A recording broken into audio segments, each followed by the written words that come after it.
অজ্ঞেয়বাদ হলো এই বিশ্বাস যে ঈশ্বরের অস্তিত্ব অজানা বা জানা, কিন্তু কিছু আস্তিক ঈশ্বর সম্বন্ধে জ্ঞানকে বিশ্বাস থেকে উদ্ভূত বলে মনে করেন।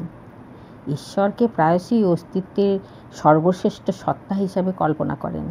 তাকে মহাবিশ্বের স্রষ্টা, ধারক এবং শাসক হিসাবে দেখা যায়। তিনি সব কিছুই তৈরি করেছেন, সব কিছু তাঁর ইচ্ছাতেই চলে। ঈশ্বর হলেন সর্বশক্তিমান, তাঁর ক্ষমতার কোনো সীমা নেই। ঈশ্বর হলেন সর্বজ্ঞ, অর্থাৎ তিনি সব কিছুই জানেন, তাঁর জ্ঞানের বাইরে কিছুই নেই। ঈশ্বর সর্বত্র বিরাজমান, তিনি শুধু একটি জায়গায় থাকেন না। তিনি তার সৃষ্টির প্রতি প্রেম, করুণা প্রদর্শন করেন, ন্যায় বিচার করেন। হিন্দু ধর্মে পূজা করা হয় বিষ্ণু, শিব, দুর্গা, কালী। এছাড়া ঈশ্বরকে ব্রহ্মরূপে পুজো করা হয়, যা হলো পরম সত্তা এবং চূড়ান্ত বাস্তবতা। ইসলাম ধর্মে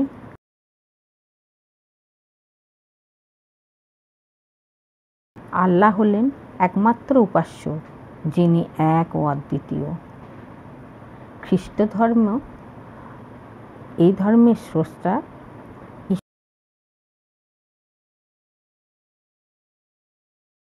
ঈশ্বর আল্লাহ হলেন সৃষ্টিকর্তা, যা বিশ্বপিতা যীশু খ্রিস্ট পবিত্র আত্মার ত্রয়ী সত্তায় বিদ্যমান।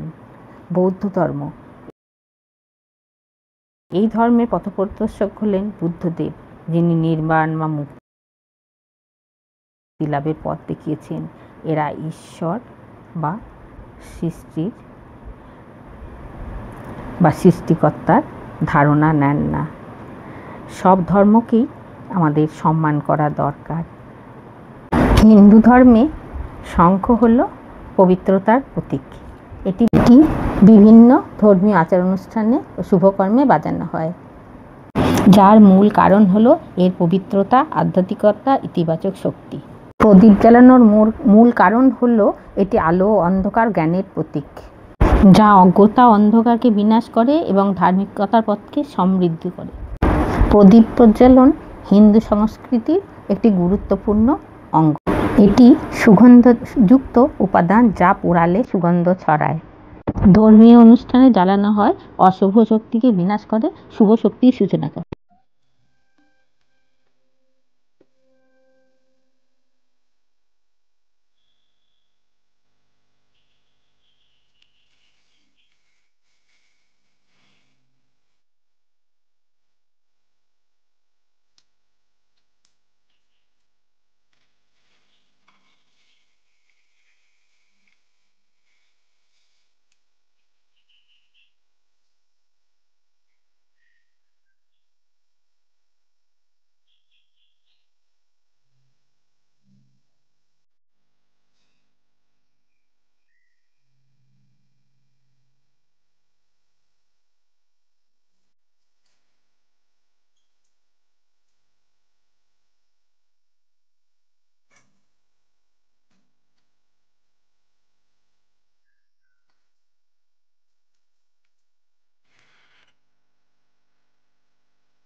মা লক্ষ্মী হলেন ধন, ঐশ্বর্য, উর্বরতা, আলো, সাহস, সৌভাগ্য ও সমৃদ্ধির দেবী। তিনি হচ্ছেন বিষ্ণুর স্ত্রী। প্রতি বৃহস্পতিবারে তার পূজা আমরা করে থাকি, পাঁচালি পাঠ করি। এই দেবীর পূজা করলে সংসারে সুখ, শান্তি ও সমৃদ্ধি আসে। এছাড়া এটি অর্থনৈতিক সমৃদ্ধি ও সৌভাগ্যের জন্য মাকে ভক্তরা পুজো করে থাকেন। তাদের ধারণা, মা খুশি হয়ে নানা ধরনের নৈবেদ্য নিবেদন করা হয় মায়ের প্রতি। মা খুশি হয়ে তাদের বরদান করবেন, সংসার সুখ সমৃদ্ধি ঐশ্বর্য বৈভবে ভরে উঠবে।